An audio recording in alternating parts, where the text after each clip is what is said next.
SSI benefits are at risk because 1 million people on Social Security and disability benefits are about to get their benefits suspended because of overpayments. This is a story from 60 Minutes episode that just aired. I want to bring you the details, and so let's get right to it. So, 60 Minutes did a recent story that 1 million Social Security and disability benefits are at risk because people are about to receive letters from the Social Security Administration letting them know that they have been receiving more money than they deserve. So the Social Security Administration is either going to take all your benefits suspended or take a portion of it to pay this overpayment until it is all paid off. I'm talking people getting letters for $50,000, $70,000, $120,000 that, unbeknownst to them, for years, they've been getting more benefits than they deserve. So you want to stay for this story. If you're new to our channel, I want to urge you to hit the subscribe button because all we do is bring you the latest news and updates on anything in and out of Congress that may affect your Social Security or disability benefits. So this is a focus on SSI benefits. I want to bring you how this overpayment issue may affect you and what exactly you need to do if you receive one of these letters from the Social Security Administration. So let's get right into it. So Anderson Cooper of CNN did a story with 60 Minutes, and the title alone blew my mind. It says, "Our mistake is your responsibility," which means that the Social Security Administration even sometimes makes mistakes with these overpayments, and then they put it on you to have to deal with. So let's get right to it. So as you know, a lot of people are on Social Security and disability. 71 million Americans receive Social Security and disability checks on a monthly basis. But each year, about 1 million people receive letters from the Social Security Administration saying they owe overpayments. And this is getting worse. And that's why 60 Minutes got on this story, because a lot of people lately have been getting these letters and are freaking out because who has that kind of money sitting down to pay back in 30 days? Yes, when you receive an overpayment letter, you have 30 days to pay the money back or collection actions will start, which means that your benefits will be stopped or cut or a portion taken every month to pay the overpayment. So this is putting people in debt. Now, some of this is also due to the Social Security Administration's own mistakes, which I'm going to talk about in a second. So 60 Minutes highlighted 3 stories. The first story is somebody on disability. Stephen and Becky Sword, who live in Chicago, received a letter from the Social Security Administration saying that they owe $51,887. You heard that right. And they were given 30 days to pay it back. So here's the background. So they are both in their 60s and they face financial challenges after Stephen, the husband, got ill. He got on his disability benefits, but he's able to work a little bit. So as you may be aware, if you're on disability and you're working, whether you're doing ticket to work or trial to work program, you're supposed to be reporting your income and your earnings to the Social Security Administration so that your disability benefits will be adjusted on a monthly basis. Because that's how it works. If you're getting disability benefits and you're working, your disability benefits will be reduced by a formula to accommodate for the extra money you're making. So they said that they've been doing that. And they have receipts to show that. They said they've been sending all the records, the work records to the Social Security Administration. They've been faxing everything, and they've been very diligent about it. Well, apparently the Social Security Administration hasn't been acting on the information they've been receiving from this couple. So for years, he's been on disability receiving benefits, and he's getting more benefits than he should have received. So they get this letter, $51,887, and they have 30 days to pay it back. They filed an appeal with the Social Security Administration to say, hey, we don't understand this. What is this about? We've sent you everything you needed. Why are we getting this letter? That appeal was denied. Then they went to the next step, which is you can file for a waiver. A waiver is telling the Social Security Administration that you cannot pay this debt and that you don't have the money. And if they take a portion or all of your benefits, you won't be able to live. Like, it's going to create you a serious financial problem. Well, their waiver request was also denied. So this is a couple in their 60s, and they only had $60,000 left in savings. and they were getting ready to give it all back to the Social Security Administration to pay this $51,000 debt to get the Social Security off their back. So I'll give you an update on what happened with that story. So let's move to the next story. So it's of Jean and Glenn. And this is even a more bizarre story, which makes the title of this 60 minutes episode even more appropriate. So Jean started collecting Social Security 6 years ago.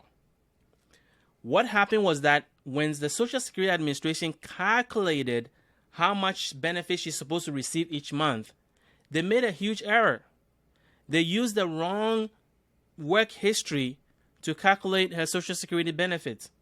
So she was getting more Social Security benefit each month than she deserves. Now, this is not her fault. You know, when you go online to check your Social Security benefits and see how much you're going to receive when you retire, you are trusting the number that the Social Security Administration has on their website. So what happened was that they calculated her number wrong. And so now they are saying that she owes $72,000. They sent her a letter, $72,000 she owes, and she has 30 days to pay it back. Well, obviously she didn't have the money. So check out what they did. Social Security suspended her benefits for 2 years. So it's been 2 years and she hasn't received a dime in Social Security benefits. After receiving benefits for 4 years, where they said she was getting more than she deserved, they cut off her benefits for 2 years. And I'll give you an update on what happened with her. The third story is about Social Security disability. So Roy Farmer received benefits when he was a child. He received disability benefits because he was diagnosed with cerebral palsy. And so at 11, Social Security said he had gotten better, so they stopped sending him disability benefit payments at 11. However, they said that while he was 11 years old, they paid him more money than he deserved. So now that he's an adult, they want the money back. Yes, you heard that right. So they determined money that they paid to his mother, who has since passed away.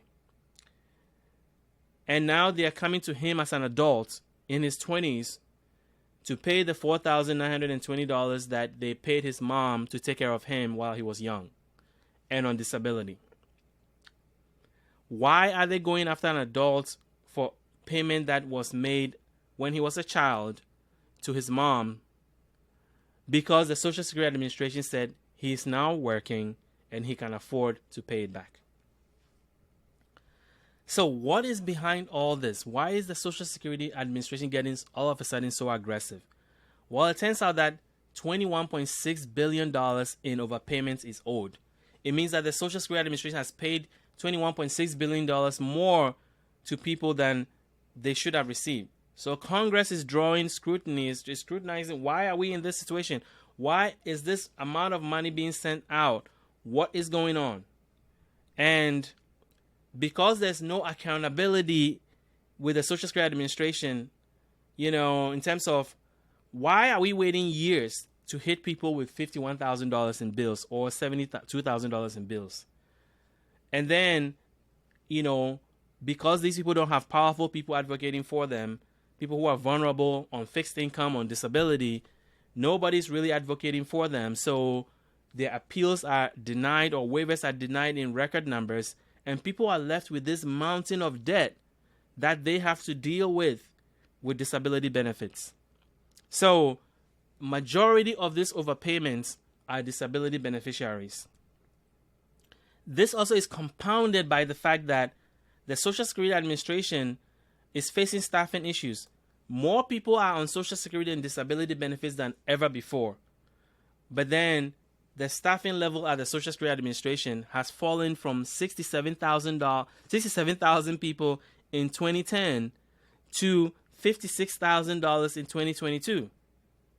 Well, more people are on benefits, but less people are working on Social Security. How does that even compound? So that is creating a lot of issues in dealing with this overpayment issue because people are not getting the attention they deserve from the Social Security Administration to help them deal with this mountain of debt that they have to deal with. So experts are also frustrated by this and are suggesting that the Social Security Administration changed the way they do overpayments? Why are we going after people years after this? Shouldn't there be a statute of limitation? So the recommendation is that there needs to be a statute of limitation for, passed by Congress to say that, hey, maybe after a year, if you don't get your money or you don't send the person a notice to let them know, hey, we've been paying you for a year now, we need that money back, then the debt is forgiven. So that the Social Security Administration will be diligent in making sure that they are calculating payments correctly and going after people who are getting more money than they deserve within an appropriate amount of time.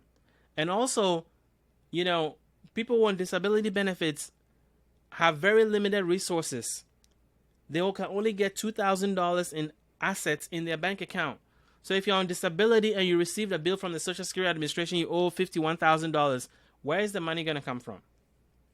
So that is creating a lot of problems for people. So the recommendation is to try to ease some of this stress in how they are going after people and how the payment plans are designed so that it will ease the pain on people who owe the money.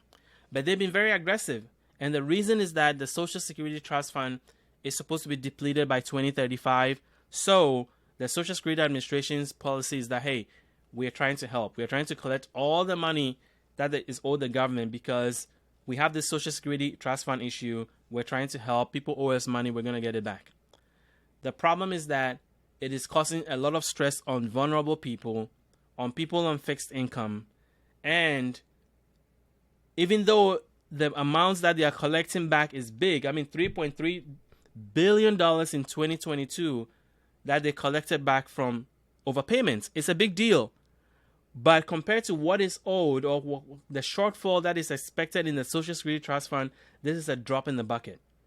The long-term solution for overpayment is something that Congress will have to do.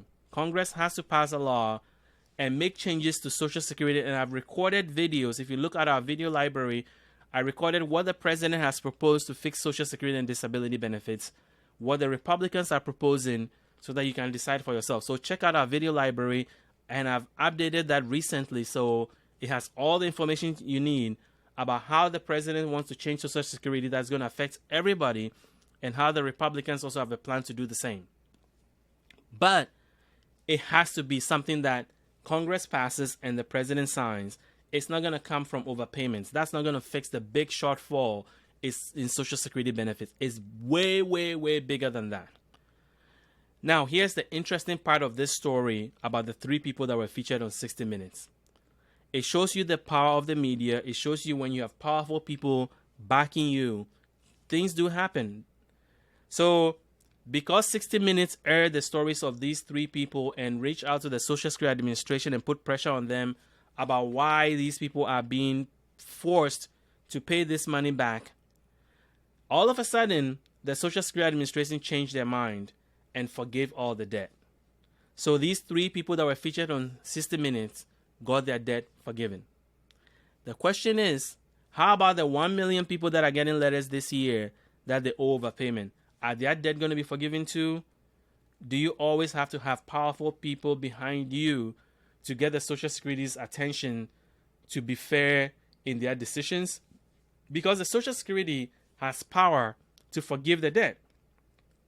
According to the law, they can forgive the debt as long as it promotes equity and good conscience. So if they look at your situation and feel like, you know what, if they try to collect this debt, is going to put you in a severe financial position that is not going to be good, they can forgive the debt. That is the law, which is exactly what I've showed on the screen. But majority of the cases are denied unless you have these powerful voices behind you, because all three people on 60 Minutes story got their debt forgiven. So that is really interesting angle in this story.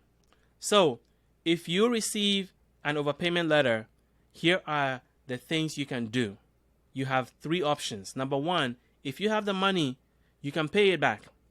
Number two, you can file an appeal, but you have to file an appeal within 30 days. The letter you will receive will tell you your appeal can be filed within 60 days. Don't fall for that. Because by law, after 30 days, they can start collection, which means that your benefits can be stopped or suspended or a portion of it taken. So it's best to file the appeal within 30 days because by law, if they receive your appeal within 30 days, they have to pause all collection actions until they've made a decision on your appeal, whether to accept it or deny it or get more information. They cannot collect any money from you until they've decisioned your appeal if it's received within 30 days. So by filing your appeal within 30 days, you stop all collection efforts in its tracks until they've made a decision on your appeal. If your appeal is denied, the other option you have is to file for a waiver. A waiver is essentially saying you cannot pay this, and if they take even a tiny bit of your Social Security benefits, it's going to cause you financial problems. So you're telling them to just forgive it. If all that does not work, if you don't have the money to pay it back, if you file an appeal and they deny it, if you file a waiver and they deny it, you have one last option, which is to request a hearing before a Social Security administrative judge.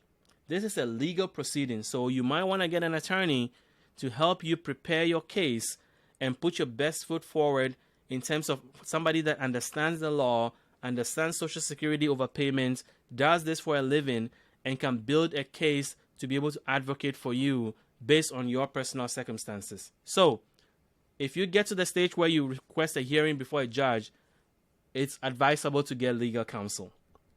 So that is what I wanted to bring you about this overpayment story. I'm going to stay with it. If I have more information, I'm going to bring it to you in an update. If you are new to this channel, you like what you've heard, I want to urge you to subscribe to this channel. We want to be the first to bring you all the news and benefits and information that may affect your benefits. So hit the subscribe button.